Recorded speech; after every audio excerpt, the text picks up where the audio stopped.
Police and military members of Reddit, what is something you realized about society as a result of your service that you didn't notice before? The real cost of war. War is suffering, and most of the people who suffer aren't the combatants. It's the civilians who have nothing to do with the conflict. In Afghanistan, it's a small minority of the population that's fighting, but the bombs we drop on them and the IEDs they plant kill a lot of kids and wives and grandmothers and just regular people trying to live. When a soldier gets PTSD, it's not just the soldier that will have nightmares for the rest of his or her life. Their kids will have a more angry parent. The parents are more likely to get divorced. There are higher rates of alcoholism and drug abuse. The soldier will be less functional for the rest of his or her life. Politicians like to talk about the trillions we spend on wars, which is obviously not trivial, but the suffering of people outside the battlefield is incalculable, and this may be a really unpopular opinion, but I have a lot of sympathy for military spouses who have affairs while the soldier is deployed, young mothers who are left alone for a year, often in a place where they haven't been living and have few friends, and then are just expected to be good housekeepers and wait in a pretty sundress with their well-behaved toddlers for their hero husband to return. That's a recipe for intense loneliness. Affairs and broken marriages are pretty common in the military, and it's another cost of war that high leaders aren't interested in. People don't make decisions based on self-preservation both physically and mentally. We all seem to tend to have self-destructive habits and behaviors, and it makes finding true happiness, true love, and true passion in life very hard. Ever hear of Sunday Christians? There are Sunday patriots, or whatever the equivalent name is. People who pay lip service to service members, veterans, but then don't know, care, or want to know anything beyond that. In other words, patriotism that is very one-dimensional and myopic. Military member here to say people walk slow. New Yorker here to say military members walk slow. I've been military for the last 23 years and counting, and have been involved in detainee ops for both the Taliban and Al-Qaeda. They're lower-level folks, like ours, aren't inherently evil. The vast majority have just been taught a different perspective. The military has taught me that there are large, valid differences between different cultures, and instead of bombing or degrading each other, maybe we should talk about it. Oh, and I've learned that the most staunch, right-leaning military supporter often has zero inclination to find out what we do or actually sign up. Want to support a troop? Cover me. Everybody everywhere is only a couple days away from living in the third world. There are only 9 meals between mankind and anarchy. Alfred Henry Lewis. The America people think that they live in is an illusion, but it's actually real on most military bases. By this I mean almost everyone is polite and respectful to everyone they meet when walking about, regardless of whether or not they're wearing a uniform. When people imagine the small-town feeling from old TV shows where everyone says hi to each other and people are willing to go out of their way to help people they don't know, that shit is real on most posts. I'm not saying things are perfect on every military base I've been on, but they're always clean, safe, and most people are genuinely polite to each other.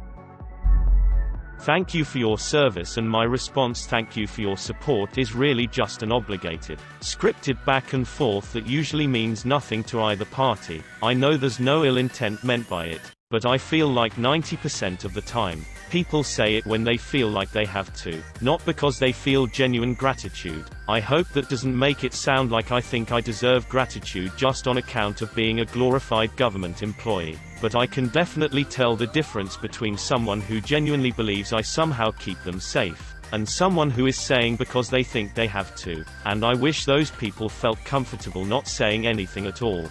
I live in a small southern city, and the rampant virtue signaling around the military is so annoying. For example, the Memorial Day service at our national cemetery wasn't even half full. Average age in the crowd was about 92. There's still a war going on, and no shortage of fresh graves in that cemetery, but in a city with 250,000 residents, maybe 100 actually took time out of their holiday to attend the service. Meanwhile, down at the lake, every other truck is plastered with some variant of Support the Troops, Punisher, Nuga Strong bumper stickers. Whatever, I think it's great that you can skip the solemn remembrance part of the holiday and get straight to the barbecue and beer, but please spare me the sanctimonious bullshit of your bumper sticker patriotism. replying pretty late to this one. But most people that advocate for war, or say we should go to war, etc., are not in the service. Like, dude, you are younger than I am, 36M, and talking to me about how we need to go to Iran and give them a good ass kicking. Or, in other words, you should go to the Middle East again, get shot at again, risk your life again, so I can put some shit on Facebook, but I'm not going to go. Military service as conscript reminded me that there are lots of different people in our world. In my country, every man has to go to army, so one can see the whole age group at the same time. Usually people live in their own high school, university, work environment bubbles. But in a conscript army, you can see and meet everyone outside, form your own bubble. I just retired after 27 years in the Air Force, and people back home still say, how was the army? PTSD is real and sucks, and society thinks every vet with PTSD is gonna lose their shit and talk back to the voices and be uncontrollably violent to everyone. When I park in a veteran's parking spot, some grocery stores, etc. have a parking space dedicated to veterans, and somebody says I can't park there because I'm not the veteran. My husband is. I'm single, female, and the veteran. Same goes for parking in a disabled parking spot, and some genius comments I look fine and should be more respectful of disabled persons. All because I don't look disabled. The parking placard is obviously my veteran husband's. So, basically, I learned that some of society thinks it's all just one big army. Military service is for men. If you have PTSD, you are violent, should be avoided. And if you did go to war, you aren't disabled unless you are missing a limb. But, thanks for your service. Being on deployment overseas made me appreciate signs and announcements in English. Being in Dubai or India and not getting lost because of the English signage is something one wouldn't think important until they're lost and need to make it back to ship on time. So now when someone complains about seeing signs in Spanish or French in America, I'm more prone to calling them out on their bullshit. The lack of cohesion will be our downfall. Nobody knows how to work together, and the infighting allows greedy assholes to take advantage of us. Military grade sells to the civilian people. All those who served, are serving know that that item is a complete piece of trash. There's a lot of gray between the black and white of following orders. That everyone has preconceived notions about the military, good or bad, and any information given to the contrary goes in one ear and out the other. Also applies to just about everything else. People don't like to give any additional thought to an idea once they have settled on it as their personal belief. TBH, thinking about it bums me out a lot. The military is a huge organization and a supreme example of the American melting pot, with people from literally all walks of life and all ideologies, and making any generalizations about service members beyond they're all human is pointless. Not all service members are human, some are dogs. I realized the deep misunderstanding of what goes on in the military, and to my much greater horror the deep apathy that goes on for most people. When people find out I was in the Marines, they're totally down to hear about how hardcore things were, but mention some of the grievances that come from being lower enlisted or the complexity of the military actual mission, and their eyes glaze over. And am coming to you with some political opinion regarding the military is usually an insane can of worms.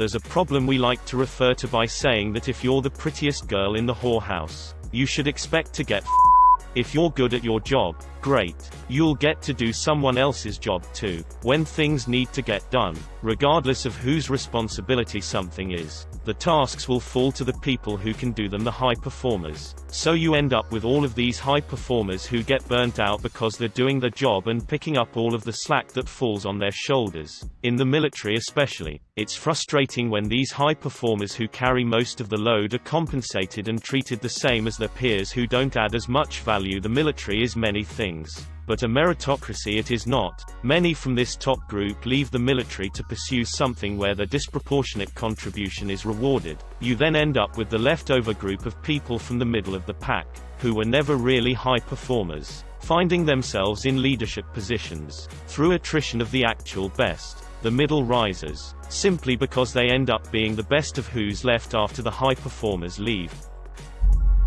The news media have no damn clue what they're talking about. Seeing the classified side of the news really provides a lot of context into the foreign policy decisions made, and always makes me laugh when either left or right news try to paint what supposedly happened. Before Army, everyone in military service is a hero. Extinguish anyone who thinks otherwise. After Army, I've been wrong, for a very long time. It's a job, military. Regardless of how many people like to sensationalize it. I blame the media like movies and stuff, but it is so incredibly cringy and annoying to be praised and thanked any time it gets brought up. Majority don't see combat, and any non-combat moss is pretty much working a 9-to-5 job with the exception of deployments. The only sign of being a good person is being a good person. People like to say, oh, that person has X trait. He's a good person. None of those traits pan out. Religion, education, money, status, race, politics, electability, sexuality. I met plenty of straight-up assholes in every iteration of every category there is. Nearly every iteration of every category also had strongly good people in it. There was virtually no correlation. If you care about doing the most good for the most people and are vaguely competent, don't avoid responsibility. See the bigger picture and take advantage of opportunities to make the world a better place, if only very slightly. If a good person does not take the helm, there are incompetent, selfish, sociopathic bastards lining up to take it. So if you are a clever cookie with good intentions, rise to the occasion, even if you don't believe in the institution. Especially if you don't believe in the institution. There are so many smart people who pride themselves on seeing through the cruelty of an institution but do nothing to make it better. They are no better than the sheep they scoff at. They are complicit in what they condemn. The world is made tangibly better by competent people who are willing to play the game to an unselfish end. And those are few and far between. Some people will practically worship the ground you walk on when they learn of your service. Thanks, stranger, I guess. But all I did was maintain firefighting equipment. Other people will immediately develop a hate boner upon learning of your service. And even in person, very quickly reach the point where they start calling you baby killer and village raper. I don't know who hurt you, stranger, but all I did was maintain firefighting equipment. A lot of people told to join in army and you will be a real man, a better person, but when I join in the Brazilian army I noticed that the bad guys still bad guys and the good guys still good guys. Is not the society or the environment that change a person, is the individual will to be a good person that change you, and a lot of people just put their responsibility to be better into the environment, using it as a reason to not try improve yourself. There are a lot of up people, in general, but there are a lot of up people who enlist. It seemed for every normal hey, I want to have some adventure and earn a little college money. You had 3 guys for whom it was either enlist or work the worst, lowest skill job imaginable. The sheer number of guys I met at RTC who not only spoke of rape as if it were no big deal but who spoke in a way that made me wonder if they had already committed a rape or were actively planning one was staggering. When I made E4 and got assigned to do barracks inspections, the number of weird things I saw people doing with their mostly private space was appalling. One dude kept a jar full of piss and fingernail clippings in his fridge. We'd ding him. He would go off about how this was his religious practice and we had no right to ding him. He'd escalate the issue and be told he needed to throw away his piss jar. This went on for a month, weekly inspections at least. He ended up getting busted for CP. My roommate in a school was making fake CAC cards and selling them to God knows who. Made a lot of cash in just a few weeks, go figure. You know what he spent it on? Porn. The guy bought a laptop and just filled it with porn. Bragged about how much he spent on porn every month. I didn't have a great childhood. My family was on food stamps at various times throughout. I thought I was up. Then you get out there and realize how up some other people are, and it sort of puts it into perspective. Of course, then you realize how many people like that are out there. How many of them are wearing uniforms and appearing respectable. When I was a kid we were always taught to treat police, firefighters, military or virtually anyone in a uniform as a safe person. When I became a parent I didn't feel comfortable giving that same advice with such a blanket authority, especially to my daughter. That everyone around the world wants the same thing: safety, food, and shelter. Being polite will get you a long ways in any society. As a soldier, they made us swear an oath to uphold and defend the Constitution against all enemies, foreign and domestic. They sent me to Iraq, which I went unaware of ahead of time. Spent a year over there and didn't find a trace of our freedom over there. Came home and all people wanted to talk about was how much of our freedoms we could vote away so they can be safer. That was a bit of a slap in the face to see. I got a better perspective on how most civilians are absolutely terrible at teamwork. Society. Everyone in the Air Force is a pilot. While this may be useful for picking up members of the opposite sex, in all other contexts it is mildly annoying. By the way, I fly a D-35K. Most people are lazy and weak. I'm also lazy and weaker now. Former Marine here. The biggest thing I learned is everyone wants to be the tip of the spear until that spear starts getting used. I had a good few maintainers and armorers always talk about how they were gonna test for MARSOC, Scout Sniper, or whatever, and then 9 out of 10 would lose their shit when it came time to deploy in a relatively comfy ass boat or airbase. They'd whine and moan because they didn't want to leave their families, friends, kids, and in the case of one guy, WoW Guild, I never blamed any of them for not wanting to leave what they held dear. Mind you, I just found it funny how all these commando wannabe dudes would always seem to do that, while the guys who were happy just fixing planes would almost always be like, sweet, I get extra pay. Most people are not suited to authority. The more they have, the more they abuse it. Both genders. Most people aren't that smart, and the dumber they are, the dumber they think smart people are. Men are cruel, women are wicked, groupthink is real, is everywhere, and is dangerous.